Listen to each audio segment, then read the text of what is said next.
नमस्कार. अस्मिताच कुकिंग चॅनलमध्ये तुम्हा सर्वांचं खूप खूप स्वागत आहे.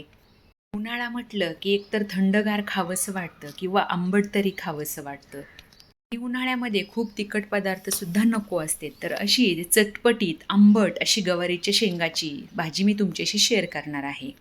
खूप कमी मसाले, बनवायलाही सोपी आणि अगदी चवदार. आता इथे पाव किलो गवारीच्या शेंगा घेतलेल्या आहेत. त्याचे देठं काढून ते निवडून घेतलेल्या आहेत.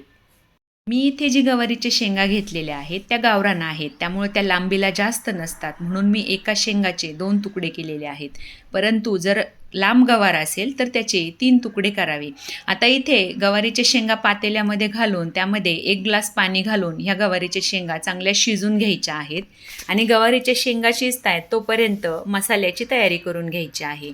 आता इथे एक 5 ते 6 हिरव्या मिरच्या, 10-12 लसूण पाकळ्या आणि भरपूर अशी कोथिंबीर थोडंसं पाणी घालून वाटून घेतलेली आहे. वाटून तयार झालं की नंतर इथे अर्धी वाटी कमी आंबट दही आहे ते घेतलेलं आहे. यामध्येच हे वाटलेलं जे वाटण आहे ते घालून मिक्स करून घ्यायचं आहे.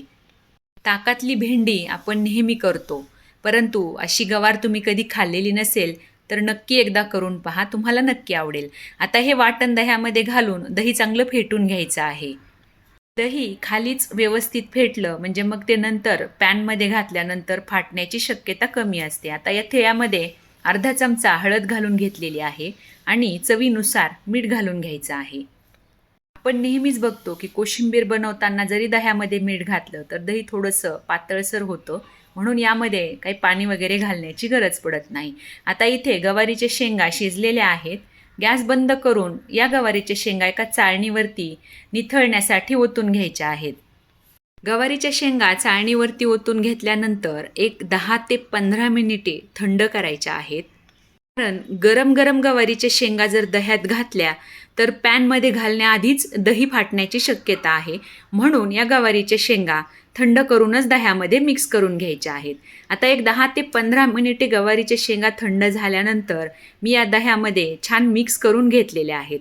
तुम्ही इथे बघू शकता, अशा प्रकारे या सर्व शेंगाला हे दही आणि मसाल्याचं वाटण जे आहे ते लागलं पाहिजे. आता कढईमध्ये 2 चमचे तूप घालून घ्यायचं आहे. या भाजीला तुम्ही तुपाऐवजी तेलही वापरलं तरी चालेल, परंतु तुपाची फोडणी या गवारीच्या शेंगाच्या भाजीत अतिशय चांगली लागते. आता तूप गरम झालं की यामध्ये 1 चमचा जिरं घालून घ्यायचे आहेत आणि जिरे चांगले तडतडले की नंतर हे जे शेंगाचं मिश्रण आहे ते यामध्ये घालून घ्यायचं आहे आणि चांगलं परतून घ्यायचं आहे. आता या गवारीच्या शेंगा आधीच शिजलेल्या आहेत, परंतु हा जो मसाला आहे किंवा हे वाटण आणि हे दही यामध्ये ह्या शेंगा चांगल्या मुरल्या पाहिजेत, म्हणून एक 5 ते 6 मिनिटे या शेंगा या मसाल्यामध्ये छान शिजून घ्यायच्या आहेत.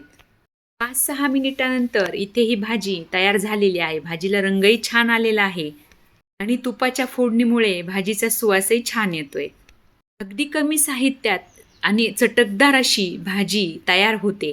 या पद्धतीने तुम्ही एकदा भाजी नक्की बनवून पहा, तुम्हाला नक्की आवडेल. आणि हो, तुम्हाला जर माझी ही रेसिपी आवडली तर माझ्या चॅनलला लाईक, शेअर आणि सबस्क्राईब करून मला सपोर्ट नक्की करा.